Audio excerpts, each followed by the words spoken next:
ने दीन मुस्तफा सल्लल्लाहु अलैहि वसल्लम की तरवीह के लिए हक की खातिर अपना वतन कुर्बान कर दिया।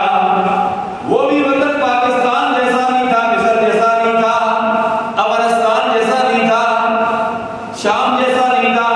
वो ऐसा वतन था जिसके साथ ताजदार मदीना सल्लल्लाहु अलैहि वसल्लम प्यार किया, तहियत वसना आराम फरमा रहे हैं। वो भी ऐसा वतन जहां सिद्दीक़ अकबर आराम फरमा रहे हैं, या उमर फारूक आराम फरमा रहे हैं, या उस्मान गनी ज़ुल्नुरैन रज़ियल्लाहु ताला अन्हु आराम फरमा रहे हैं, या सैयदा फातिमा ज़हरा रज़ियल्लाहु ताला अन्हा, जिनको अल्लाह के प्यारे हबीब ने फरमाया ये जन्नत की औरतों की सरदार है। सरकार ने फरमाया ये मेरे जिस्म का टुकड़ा है।